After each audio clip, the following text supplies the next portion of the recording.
What is up, guys? Today's video is a big one.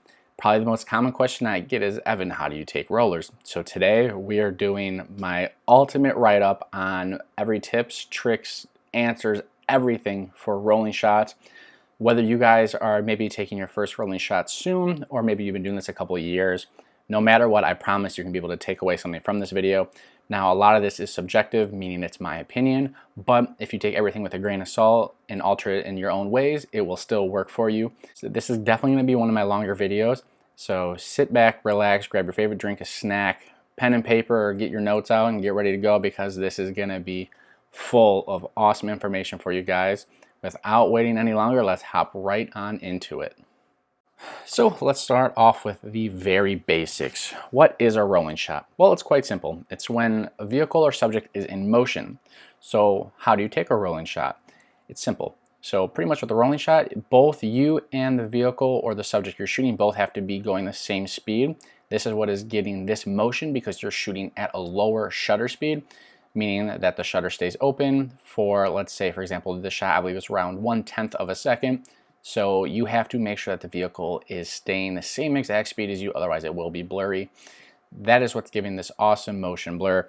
Now, a lot of people can get this confused with a panning shot. So here on Google, I don't take panning shots, otherwise I'd use my example, but we have this right here. As you guys can see, this looks a little bit different. Notice how everything in the frame is blurry, including all the way back here, the clouds, everything. It does not taper off. A panning shot is when you, the photographer, are static and you are essentially tracking the vehicle moving left or right with a lens, typically a telephoto lens like a 70-200. A lot of people use this for motorsports and things of that nature. So this is a panning shot, which looks cool compared to, let's hop back over here to the rolling shot. Notice how up here the blur is very aggressive, but notice how back here it's not nearly like this. It's because it tapers off, and then back here this is actually sharp. So that's how you can distinguish the two. Very different processes for both, but a lot of people, if you're unfamiliar, you might not know the differences. There's also what's called a rig shot, which I'm not going to really get into that because most people don't use those anymore. But this video is all about rolling shots. We're going to go over everything. I'm extremely excited. This has taken hours and hours to film and edit, so I really hope you guys enjoy this one. So let's get into probably one of the most important things, or one of the most common questions I get asked, is what gear do I use for rollers? So we're going to hop on to the point of view cam, and I'll catch you guys in a second. All right, guys, over here on the phone cam, what camera gear do I use for rolling shots? So I personally use the A7R2 and the A7R3. This is my A7R2 with the battery grip.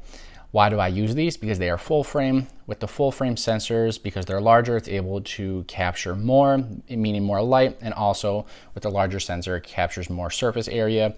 So when paired up with like a 16-35 and you have it all the way at 16, it is extremely wide. So that is a big plus. We'll get into more of that later. What lenses do I go to? My absolute go-to for rolling shots is the Tamron 17-28 f2.8. The reason I use this lens is because it's wide, it's extremely sharp. The only downside is that it does not have stabilization built into the lens. So one of the benefits to using the Sony A7R2 and Sony A7R3 is the fact that they have built-in, it's called Ibis, in-body image stabilization. This helps with vibrations, so when doing rollers, whether you're in the back seat of a vehicle, if you're in the bed of a truck, the back of a minivan, any little bumps and vibrations, this is gonna help. I believe it takes like 3 to 4 stops of vibration, so that's a big plus. Now, you don't need that because a lot of lenses also have built-in stabilization with that. When you pair the two together, you can really slow that shutter speed down and get some nice sharp shots. If I had to pick between the two, I would rather have a lens that has stabilization compared to a camera body that has it. I don't know, in my experience, I've always gotten sharper shots with a body that does not have stabilization built in, but the lens that does. Either way, if you have one or the other, you're gonna be able to get sharp shots. If you have a camera and a lens that has neither, that's totally fine. You'll just have to be a little bit more precautious, but you will make it work. Now, let's talk other gear that you guys should probably use on a shoot. So in terms of communication with clients, you're gonna either wanna use a smartphone or any phone at that.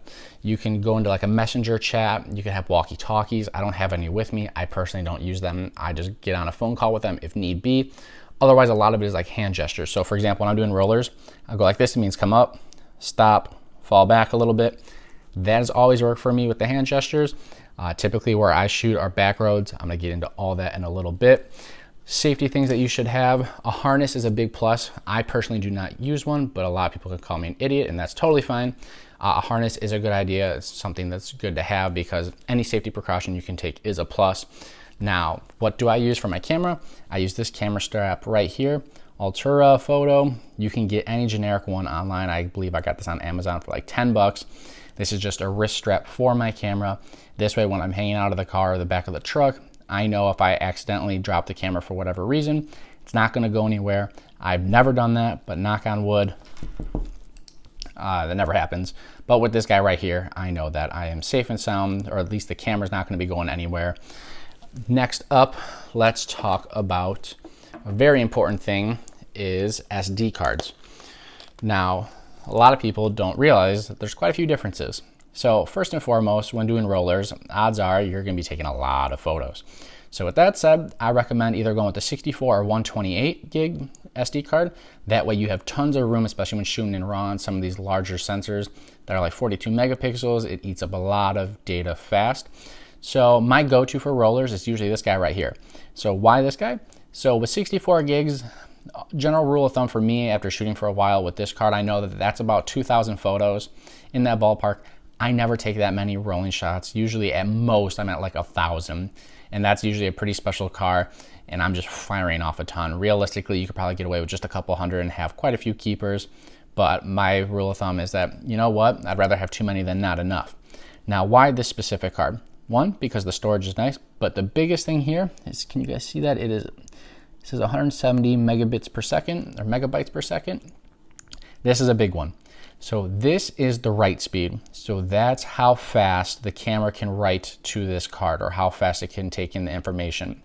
So with a lot of the newer cameras, they have really good processors. So when you're shooting there, and let's say you're taking 30, 40 shots, it transfers the information much faster, so you don't hit your buffer as quick, meaning you can fire more shots faster. You don't have to sit there and wait for your buffer to unfill. That is going to make a massive, massive difference.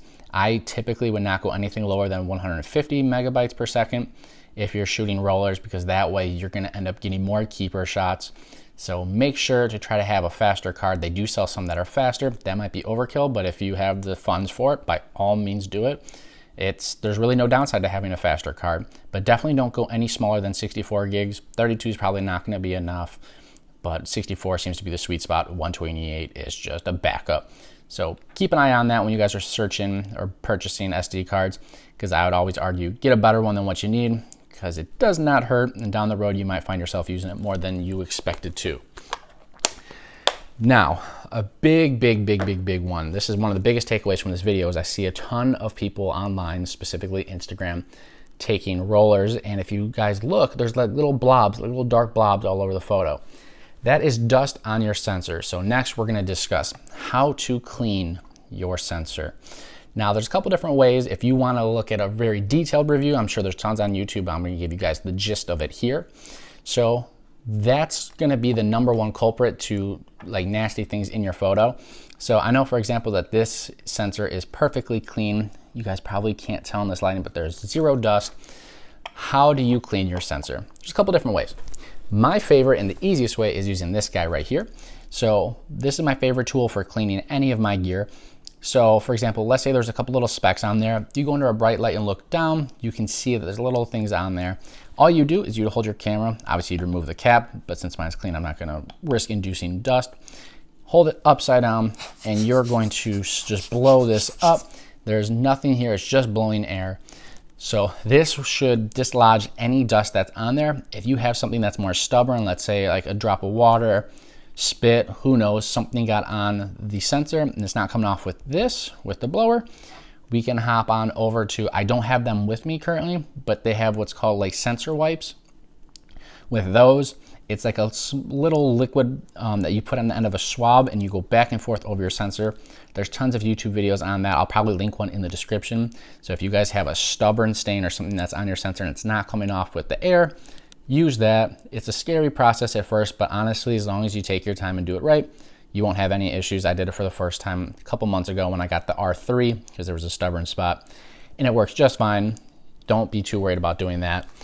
Now, other things to keep in mind when you're cleaning your gear before a shoot, make sure you always do it before a shoot, is you'll want to blow off the front of the lens.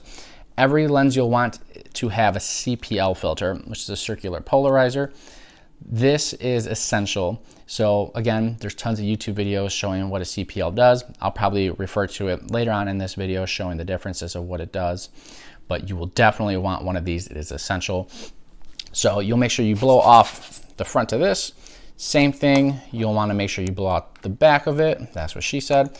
But jokes aside, you want to make sure you do that. Now, typically, again, you always want to have it like this. Reason being, when you blow it up, it's going to blow and come right out. Whereas if you do it the other way, you're pretty much just lodging it in the camera even more. The reason why I blow out the back of this is because this is what's closest to your sensor. So let's say there's a little stubborn piece of dust in there, blow it around, then you put it on your camera, boom, that little piece of dust makes its way onto your sensor, and then you have bigger issues and you have to worry about photoshopping that out. There's nothing worse than getting an awesome roller and there's a big blob on your image. So make sure you do that. So let's say you do the blower, didn't come off. Next up, we have this little guy right here. I don't even know what this is called. I got this from Best Buy. Oh, here we go. Lens cleaning pen. It's just a little brush. So if you have something on there that's not coming off with the little blower, just go like this, go over it. This is a very, very soft, like, I guess it's a bristle brush. It's not gonna scratch anything, and I'm not overly worried, especially because it is the Cpl, but just go over this. This removes like 99% of whatever the blower can't get rid of. Now, let's say, oh, another tip, do not use this on your sensor. This is strictly for lenses. Now, let's say you still have something on there and it's just really being a pain in the butt, or maybe you were shooting out in like the rain and you have specks and whatnot over there. This guy right here. Now, you don't have to use this one, but this is what my fiance got me and I love them. They're the Zeiss lens cleaning wipes. You can use these on glasses. I use it on the LCD, the EVF, but most importantly, I use this on the front element of the glass right here. These are awesome because they're dampened, so if there's a smudge, whatever it may be, this will take it off. Also, it dries very, very quickly. It does not leave any streaks. So pick yourself up a pack of these or anything. You could probably even use like glasses cleaner, but I love using those Zeiss wipes. They have never let me down, and I think you get like a huge pack of 250 for like 20 bucks. And I just keep about 10 to 15 in my camera bag. All right, guys, so let's discuss what gear should you use. So now that you know what I use, here's what I recommend. So if you are shooting on full frame, now remember, this counts for everything. This could be Nikon, Canon, Sony, Samsung, whatever it may be, this will work for you.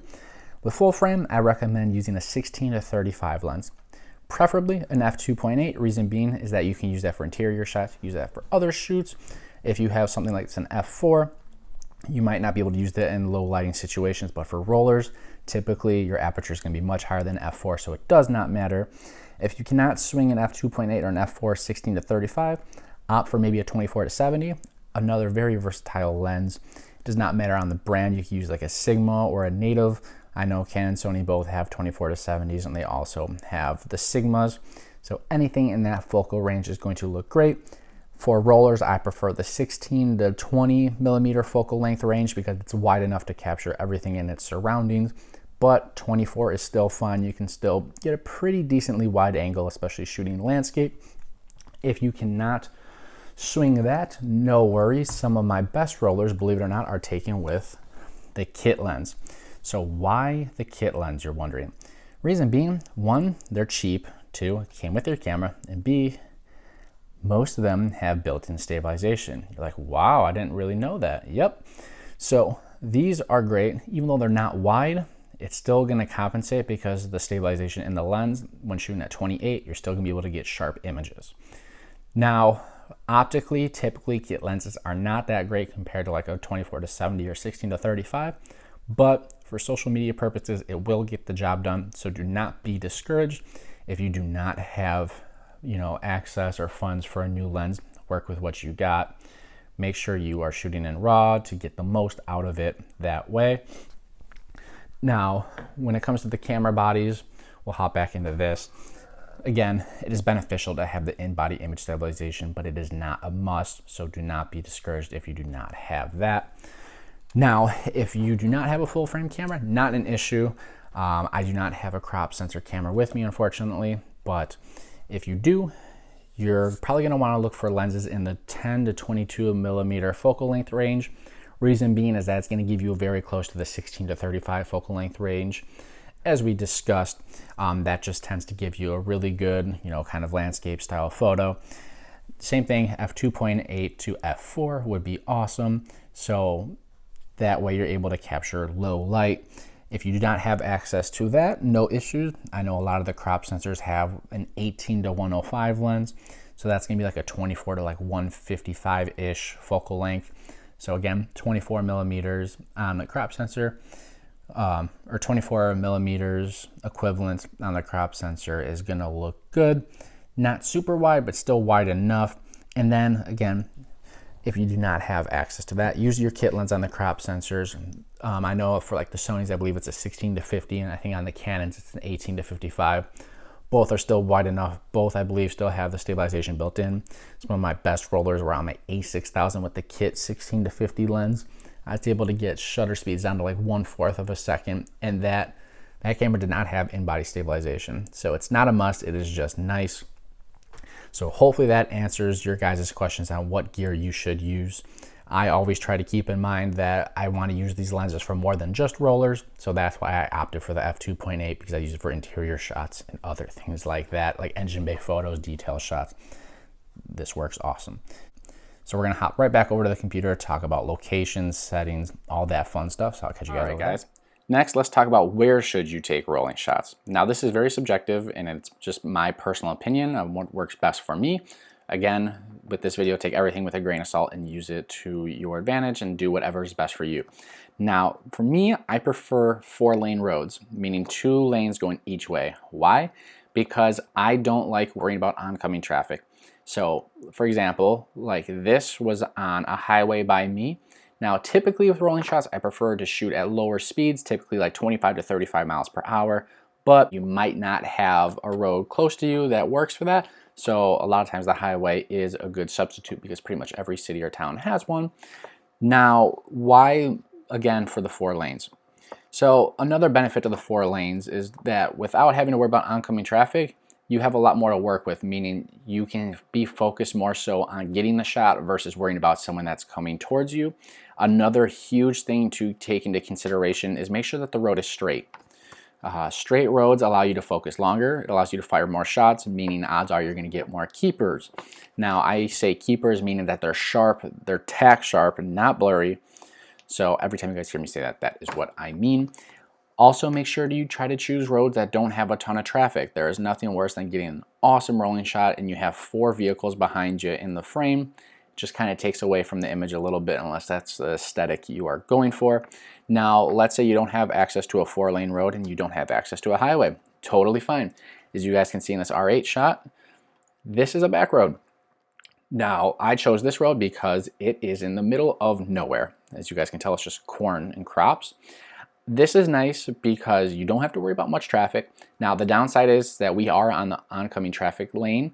Now, I don't like doing this. I don't do it as much. Reason being, if a cop sees you, can get in huge trouble. Also, you are risking, possibly causing some form of an accident, whether if a car is coming the opposite direction, you have to dip over and then you have to get in front of them and you risk hitting their bumper.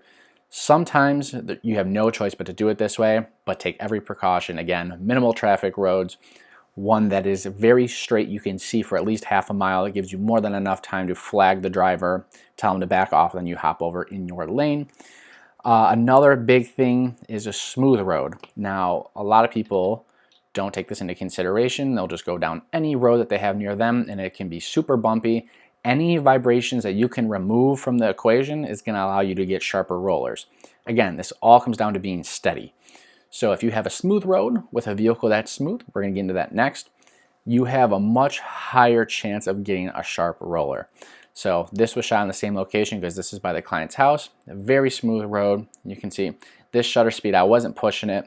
There's a pretty general equation I have, or formula, I guess you could say, that tends to work very well, and you can modify that. Another big thing about choosing the road is choose one that has a speed limit that works best for you. Some people prefer shooting at higher speed, like 60 to 70 on the highway, whereas some prefer shooting at much slower. For me personally, like I said earlier, I like 25 to 35 miles per hour. Why? Because there's less wind resistance, meaning if you're hanging out the car at 60 to 70 miles per hour, that wind is brutal. For me personally, I shoot out of the bed of a truck, so the slower speeds help me a ton just because there's not nearly as much wind blowing in the bed. Now, there's no right or wrong answer. Some people's logic is that if you're going faster, your shutter speed is faster, meaning you're going to get sharper shots, but both come with their pros and cons. So test out both. I think you'll probably have better success shooting at slower speeds, but hey, you do you. There's only one way to find out, and that is practice.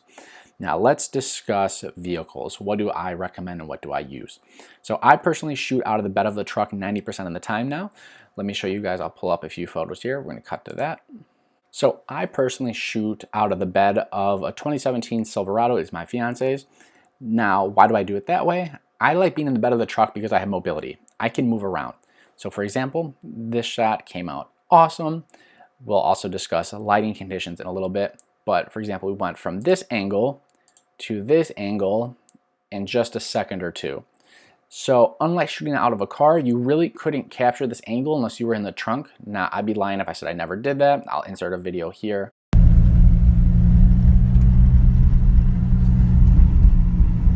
I got in the back of a Q50 to shoot a Viper, and although it was a cool shot, I was folded like a pretzel, and that was not the most comfortable thing in the world. But sometimes you gotta do what you gotta do for the shot. But as you guys can see, some of these shots are at slightly different angles. Now, the downside of shooting out of the truck is that hers is with a mild lift and larger wheels and tires, so I'm not able to get as low of an angle as I may like. The alternative is using just any car. Now, what do I recommend for a vehicle? I tend to prefer anything that's more of a luxury vehicle. Why? Because it has smoother suspension. Back to what we talked about, smooth road, smooth suspension.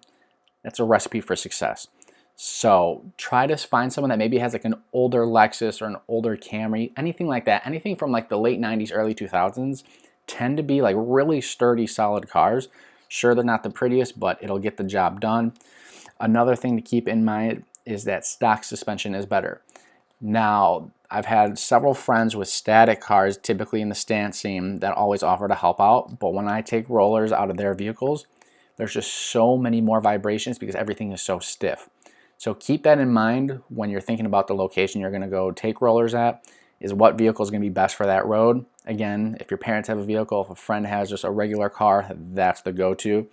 Another thing to keep in mind is you guys should be picky about who you decide to help you with rollers. Why do I say that? There's so many times where I've had to reschedule shoots because one of the few people that I trust with rollers were unable to go. The client, of course, will always offer, oh, I have a friend with a truck. I would suggest not doing that. Why? Rollers, in a lot of ways, you're risking your life, you know, especially if you're hanging out of a car, if you're in the bed of a truck. The last thing you want is someone that has very little to no experience to slam on their brakes or speed up or swerve.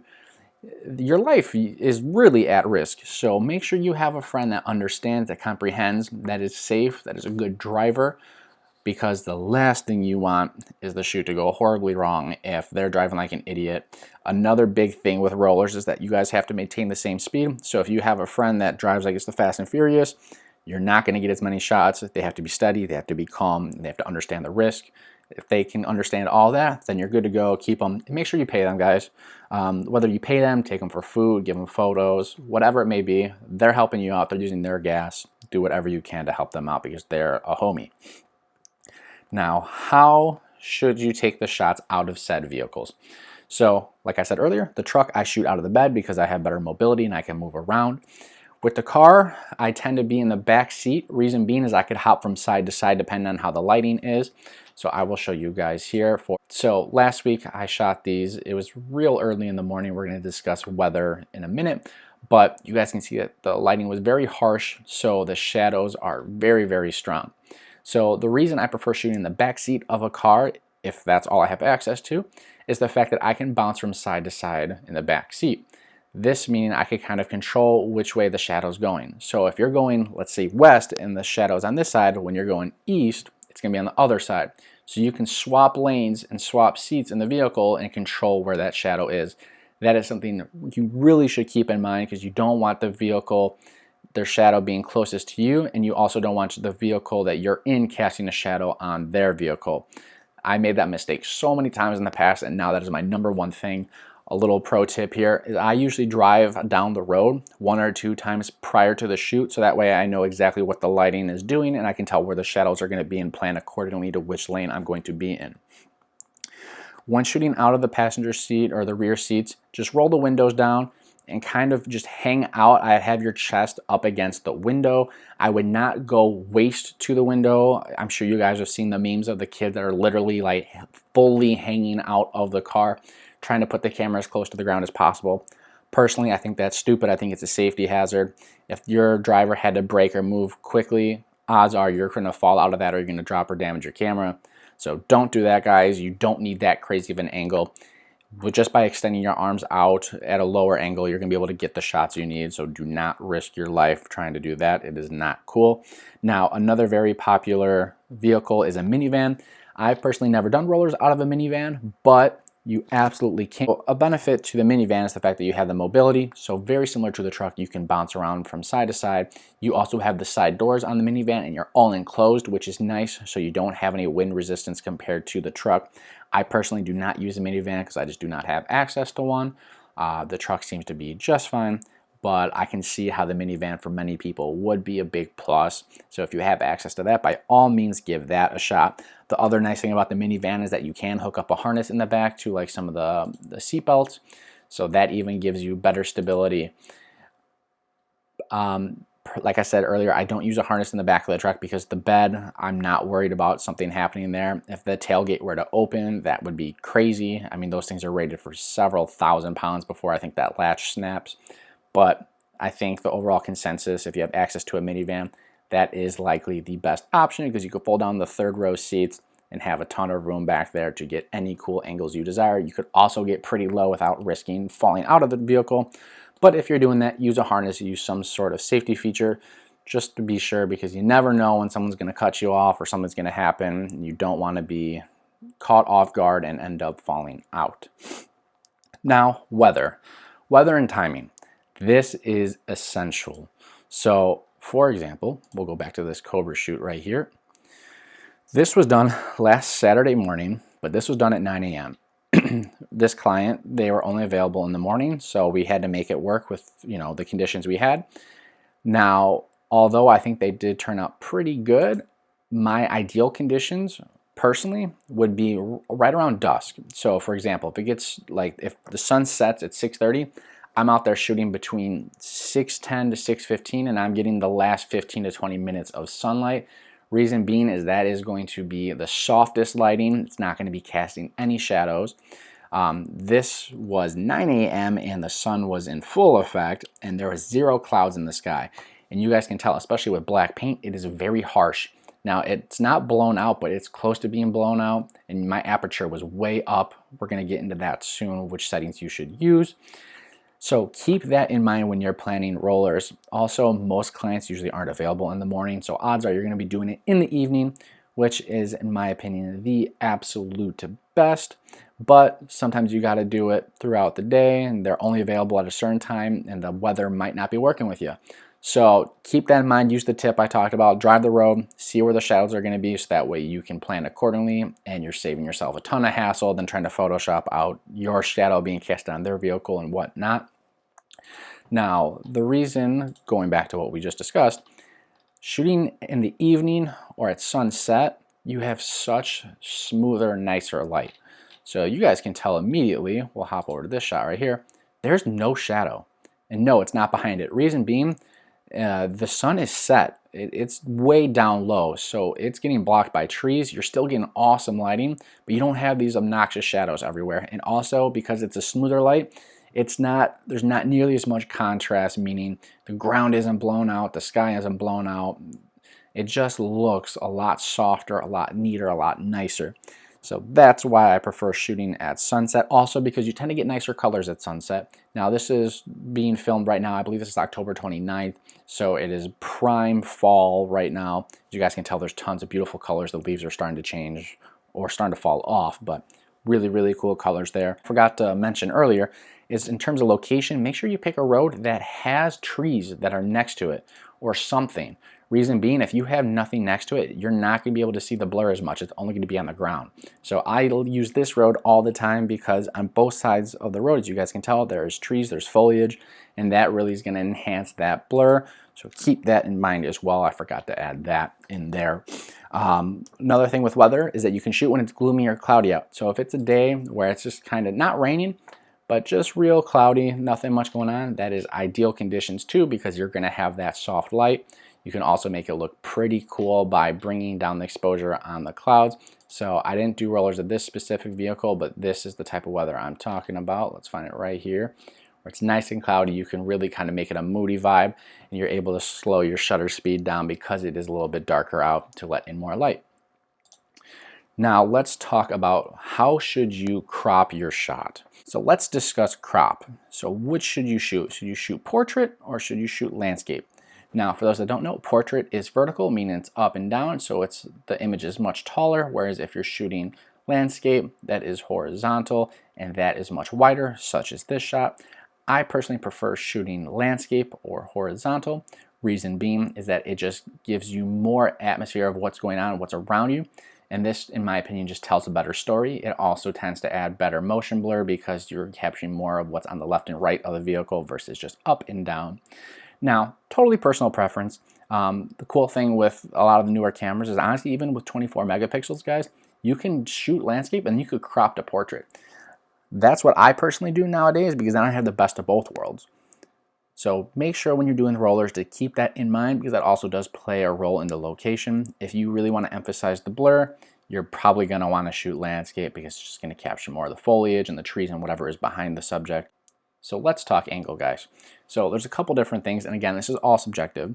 Now, some people prefer to get the super low angles. Some people like shooting kind of at the driver's eye level. Some people shoot higher for like looking down angle. All personal preference. I prefer to keep the camera a little bit lower, but not super low. So for example, this shot, my camera is probably right around his grill level, and this just gives a very awesome, this just gives a very realistic view as if you were driving the car. So I think this sort of angle looks awesome. Now, some people, like I discussed, they'll hang way out of the vehicle and get that super crazy low angle. I've done it in the past and I was just never a fan because it's not as stable. Odds are the shot's not going to come out super sharp. So I think this is nice. Just do whatever you're comfortable with. There's no right or wrong. I tend to keep this similar angle and hanging out of a lifted truck.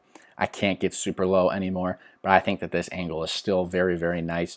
And if need be, and if I'm shooting a super low car and I really want to emphasize that, I can take one of my vehicles or I can hit up a friend that has a regular sedan and get it that way.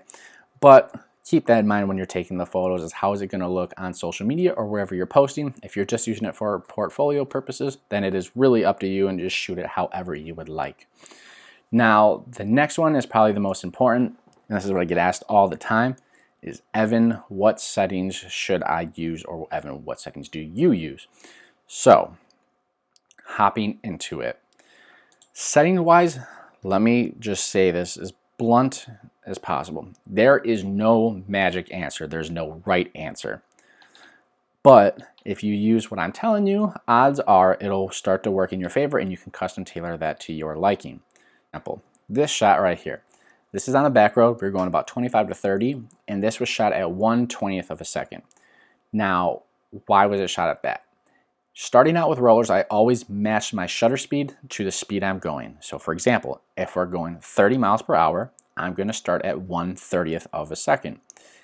I'm going to fire off a couple shots. I'm going to hop in the car, look at the camera real quick, and zoom in and see if they're sharp. If they're tack sharp, cool. I'm going to slow the shutter speed down a little bit, so I'll drop down to 1/25th. And I'm going to continue repeating that process until all of a sudden my photos are not sharp. That's when I know I hit my limit for that road with those speeds, the conditions, etc., etc., etc. So with your aperture, that's what you're going to use to control the lighting. So your ISO should always be at 100 unless you're shooting at night. If you're shooting during the day, sunset, sunrise, anything like that, ISO 100 no matter what. Your aperture should control the lighting. So for example, like this was a sunny day, but we had some clouds. So this was shot at like f11. Reason being is this allows me to expose for this image properly, where I still was able to maintain the detail in the sky. The car was super sharp. Typically anything like f8 or higher, you're going to have the full car in focus. But you do not want to rely on your shutter speed to adjust for your exposure like you normally would. Now, I tend to underexpose my images. It's a lot easier to regain information in the shadows versus trying to bring it back from blown highlights. So that's why I underexpose, usually by like 0.3 EV or like a stop of light. Now, settings, you also probably want to be using burst. So for the longest time, I just used the single fire. I would sit there, click, click, click. But with the burst, it's very, very nice because it's shooting rapid shots. Also on smooth roads, you're going to have a lot more keepers. Now, the downside to burst is that if you don't have a fast SD card or you have a smaller size one, is that you're going to fill it up very, very quick. So you can go either or. It's just, in my opinion, you probably want to use the burst, especially if you have a faster FPS. So I went from the R2, which only had 5 frames per second, to the R3, which has 10 frames per second. It only has 5 frames per second. So using the burst really wasn't all that helpful, especially because it would fill up the buffer very quickly. With the R3 having 10 frames per second, it was really nice, and I love it because I'm able to fire off tons of shots very quickly. And on smooth roads, I'm able to get a lot of keepers very quickly, so I'm not spending a ton of time driving back and forth on the roads. Now, another thing to keep in mind is, depending on how you're shooting, is if you have a mirrorless camera, make sure that you have your settings proper. For example, if I'm hanging out of the bed of the truck, a lot of times I try to keep my arms close to me, and when I'm taking those photos, that means that the camera's either close to my chest or it's close to like the actual tailgate, and it'll turn the viewfinder on. So before doing rollers, I always try to keep in mind what vehicle I'm using, and if I'm using a truck or if I'm using something that I know I'm keeping the camera very close to my body, I turn the viewfinder off and I have it set to only view on the monitor. This way, because then it doesn't jump to the viewfinder and it always stays on that monitor. So no matter what, I can see on that screen at all times exactly, you know, the histogram. I can see the shutter speed. I know what my settings are, so I can keep that in mind on the next lap.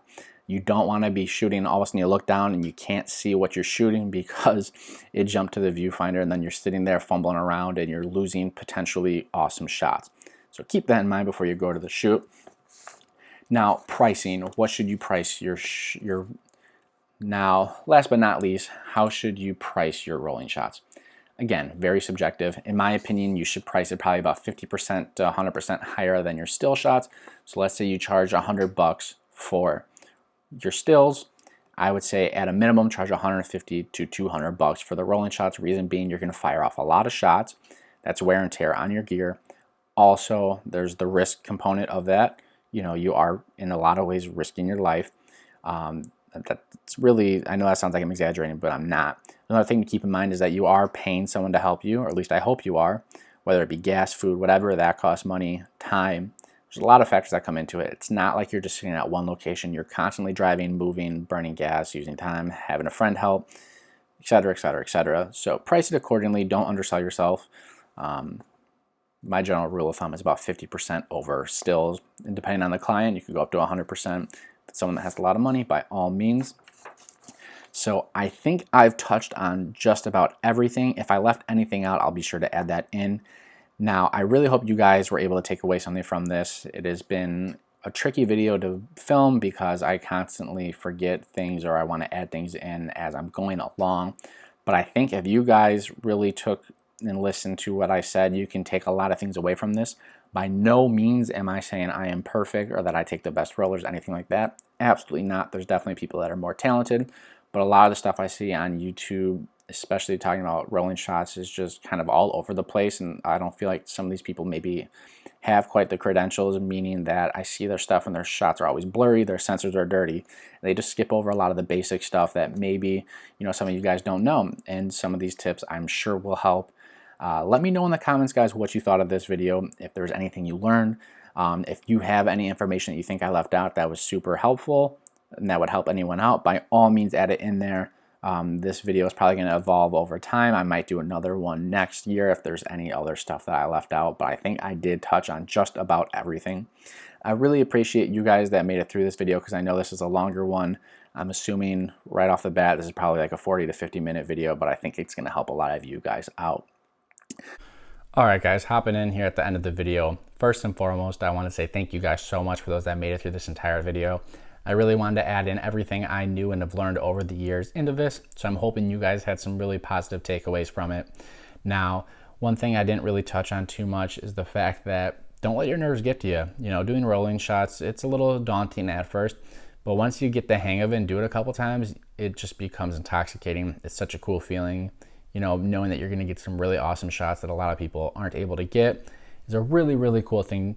So thank you guys so much. If you enjoyed this video, please drop a like. Also in the comments, let me know, did I leave something out? Do you have other information you think is super helpful? If so, please add it. You know, this video is probably going to evolve over time. Maybe next year I'll do an updated one if there is stuff that I left out, or if you guys pointed out something that maybe I forgot. But nonetheless, I know it's been a long video, so I appreciate you guys that made it through. I will catch you guys in the next video. Later, guys.